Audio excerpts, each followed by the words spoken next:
I love Albert, but he was a punk. You know what I mean? He was a punk. He was trying to be dirty all the time, and he was dirty all the time. I mean, I blocked him for many years, and I could go on and go on. That's a whole nother thing. But the camp fight was just some bullshit that went down.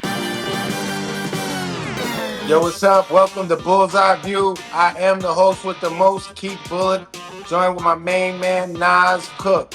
Hey, yo, like, subscribe, and comment so we can kind of get some more interaction going weekly with those who do follow our show. You know what I'm saying? What's good, Nas? How's the week? You know what I mean?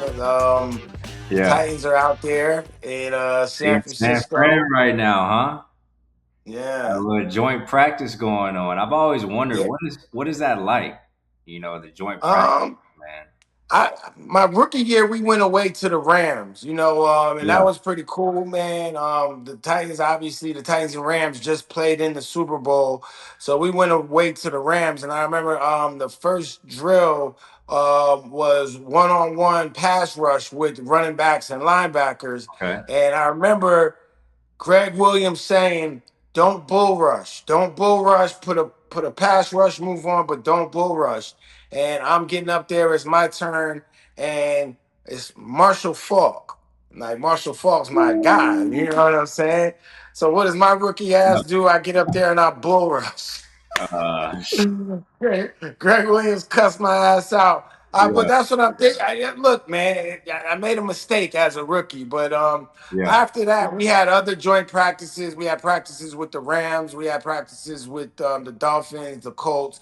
Those were really good. Those were cool. I think those are the time when me as a young player, you get to get out there and play against somebody else that's not your teammate. You get Yep. a different look. You get a different level of competition. You know what I mean? I think it's a real great opportunity for coaches to evaluate talent, evaluate young guys, and kind of see where their team is because you keep hearing things out of camp.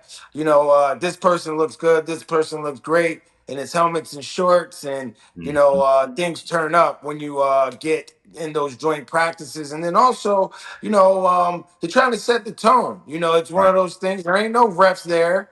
There's probably gonna be a gang of fights. I heard they was getting it popping out there at practice last night or yesterday with the Titans and 49ers. And it's one of those things, man. It's football. So we're trying to, impose our will on our opponent, but without no refs there, it could get a little bit scrappy.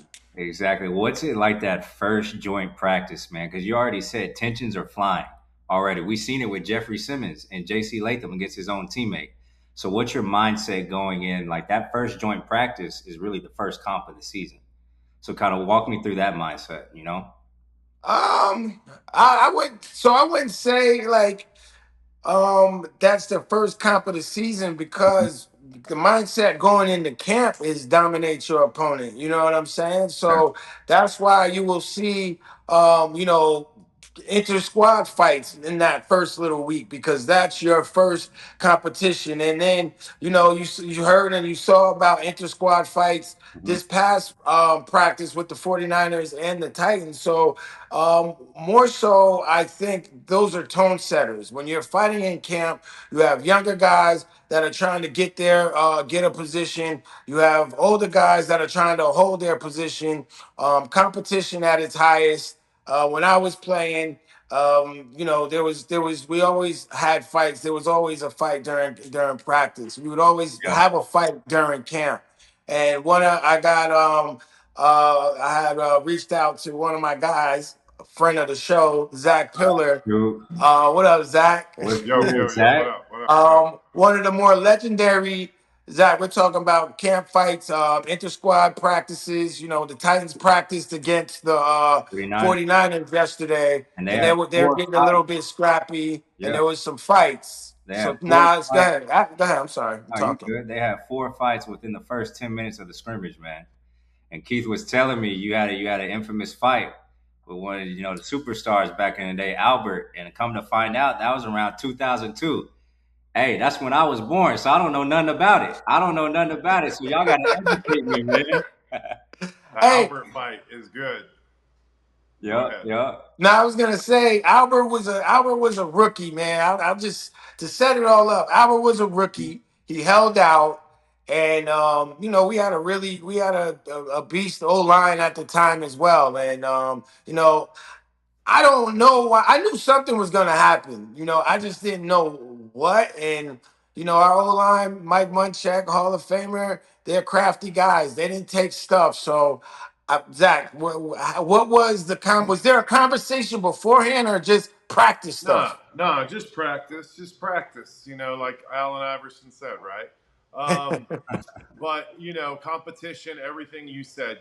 Competing for a job, trying to stake your claim. You know what I mean? Whatever it takes to play, and then Albert and compete, and then Albert. I love Albert, but he was a punk.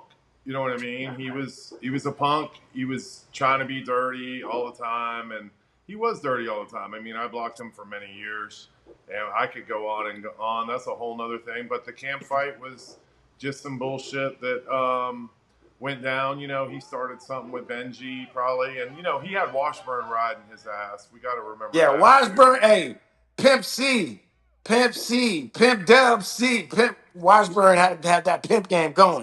So he just goes, and then it was just my turn to try to take a shot. And hey, he had already probably spent a little bit of energy on Benji, so why not? Why not take advantage of the situation? But yeah, Albert, he fought a bunch of guys in a lot of practices, and Right. he jumped off sides a lot. It was dirty, jumping off sides on purpose because you were getting in his ass, and but he just was what he was. Nothing personal, obviously. It's on the field, and I hollered at him in the training room and said, it's nothing personal, and we live and learn. That's probably because I threw him to the ground 2 plays in a row, and he didn't like that, and so he came after me. Albert, what set you off? Well, I just felt like I was thrown down one play, and the next play, Coach Washburn said, "Don't put up with it, and do whatever you got to do." So that's what I did. You're a little concerned because he seems to be in the middle of a few of the skirmishes. No, he's going to grow out of it. He'll come to it fine. He'll be just fine. And eventually, though, he became, one of the most dominant tackles in the league. But Hey. back in them good old days when I was young and, whatever, had my stuff, I could, I tossed his ass. Yeah, hey, but you know what? But that's what I'm saying. Can't like competition. People handle it different ways, and at the end of the day, man, we're teammates. We go in and you talk it through and you figure it out. Now, Zach, you were in a position where you had to compete for a spot. The Titans are having a full competition at the guard position and at the center position. What were some keys to success during that camp where you were finally named number 1 on the depth chart at the end by Mike Munchak?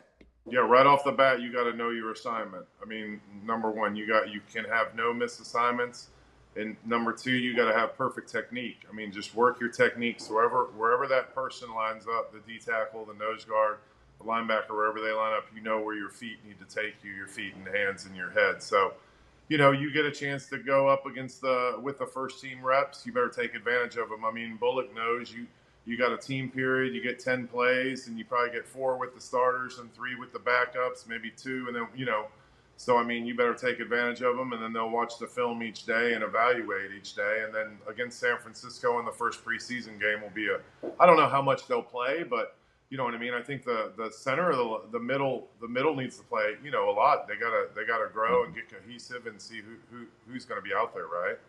Yeah. Hey, speaking of guards in the middle, Peter Skoronsky just got a killer contract, and Hey. yeah, huge. Yeah. That does so. How does that change his responsibility now with so much fluctuation in that line? Them paying him mean that he should be able to help bring some of those guys along, or is that not his responsibility? I mean, initially, I think he probably has to hire a new financial advisor, and then from there, no, he's the leader of that O line. I mean, the right side is super paid, right? It's time for both of those guys to show out. So, what that means to me is that the right side is good. They need to slide left. You know what I mean? Now you can slide your protection to either side, and if you need to leave the right guard Skoronsky by himself all game, then that's what you got to do, because that's what you just paid him, that kind of money for. So that's what it tells me. So yeah, he better be a leader. I know that he does great with the media, and I mean, he is, well in the community. So that needs to continue. But now we need to take it up a notch, right? Now we need to start setting the tone. I mean, that's all we tried to do. I mean, we were just hard-nosed, hard fighting, like, go beyond the whistle. And if, one guy, no one was going to get pushed around. We get around the pile. We were angry. We were all angry that we even had to be out there. You know what I mean? So, and I hope that this offensive line, takes responsibility and takes, has personal pride in themselves, that if Cam Ward gets hit, that's on me. That means I got to go take somebody out. That means it's my time to go do something, because that's how we felt with Steve. Steve used to get the shit knocked out of him.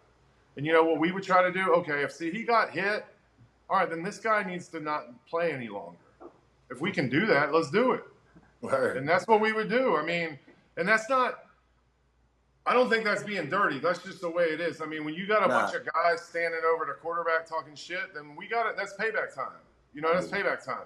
And, I mean, as far as I'm concerned, the Titans have a lot of payback. They've been getting their asses kicked for 2 years, right? So it's payback time. I mean, really, Jeffrey Simmons is the only guy that's been showing up. I mean, it's very apparent. We've been talking about this for a year. Jump on his back. You know what I mean? Let him set the tone.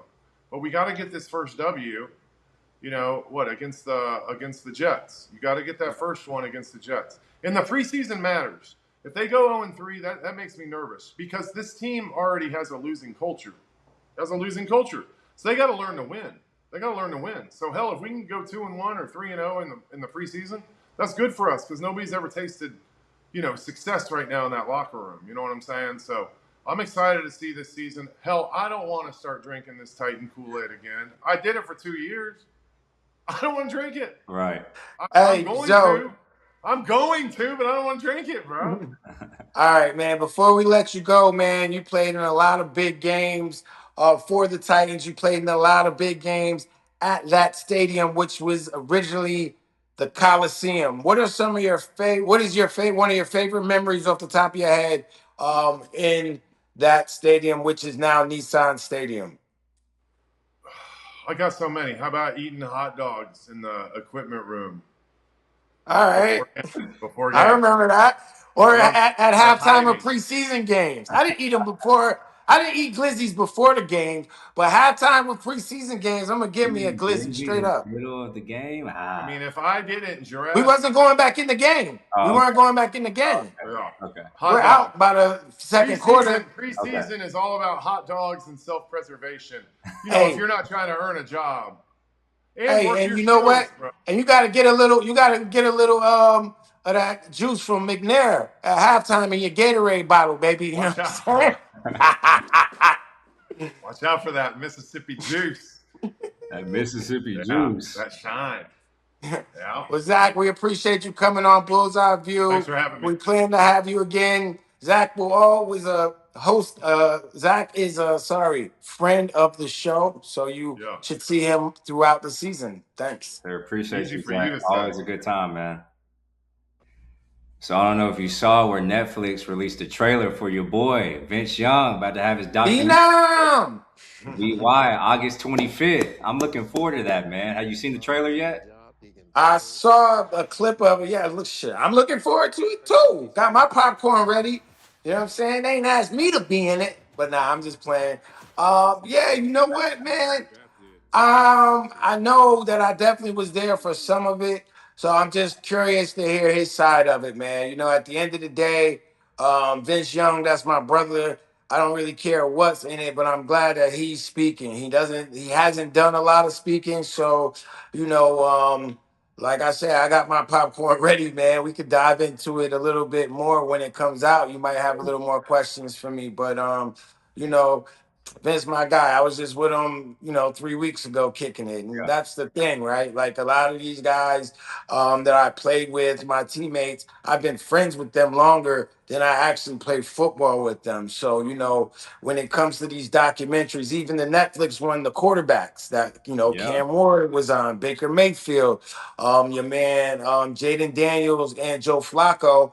I like that one as well. I like that one because you get to see the human aspect of each player. And I don't really watch the Hard Knocks. And I only watched this because Cam was on it, but I like to see the human aspect of a 40-year-old Joe Flacco who's bouncing city to city, who's got a young family and, is still Right. trying to play quarterback in the NFL. And Jaden Daniels, who is a young phenom his first year, and you get to see what he has to go through after an injury when he doesn't have as much success. And shit, I like Baker. Baker's my guy. I think they playing with him out there in Tampa, yo. They playing with Baker. Current dog. He's still Um, where my contract at. But yeah. yeah, they He could playing with talk shit to Baker. me too. Yeah. And then, obviously, and then our guy here in Tennessee, man, Cam Ward, you get to see the maturation, the progression. You get to see how he learned to be an NFL quarterback and what he went through as a rookie. And I feel like, I don't know what's going to show out of VYs, but I think some of, people's questions can be answered. For sure. What was your biggest takeaway specifically with Cam Ward when watching him in that quarterback series? My specific takeaway from Cam is that he wants to win. He's a worker. He wants to be a pro. He's working on his mechanics. During the season. You know what I mean. And then when you fast forward to now being in preseason camp, just seeing how he's handled things. Hearing his different interviews. Going out to practice, seeing how he's working with his wide receivers, working with his running backs, how he's being a leader, not so much vocally, but just the Right. way he moves out there on the field. I feel he definitely has a new confidence level, and that's kind of what I'm hoping to see he show a little bit this week against the 49ers out there. Yeah, definitely in the preseason. I know you kind of touched on it a little bit, but talking about his completion percentage as well. So he had 59.8% last year in his rookie season. That ranked Yeah. 33rd among QBs. Only He got Caleb to Williams, get that up. He got to get that up to like JJ McCarthy, 70. and 70, I Stewart. think. Like Yeah. 70 is cool. But Okay. go You ahead. need to get to 70% because the lead was Josh Allen at 76%. So it's Well, probably like shoot. a Like, handful. Yeah. so I like what? So maybe 5 more percentage points. You know what I mean? Now Like if I the think he lead can was get to 76, well, how much, you know what I mean? He definitely got to get it over. He got to get it a little bit up. But then 65. also to be fair, I feel like he has more weapons this year. Ridley got hurt. Then he was working with two rookies, really, and then whoever you're plugging in there. So I think, and like I said last week, man, I don't feel like the Titans are gonna have to worry about moving the ball this year. Definitely. And I was watching, man, quarterback series, and I watched that first season 3 to watch Cam Ward. Then I went back to seasons 1 and 2, and I'm trying to figure out why is Kirk Cousins in back-to-back seasons of it. And then it got me thinking of where is Lamar Jackson back-to-back Mm. MVP? Where is Jalen Hurts, Super Bowl MVP at? Why aren't they getting any love, but Kirk Cousins isn't? So I guess to take it to kind of my main takeaway was when watching season 3 was I was glad Cam Ward and Jaden Daniels got basically good PR.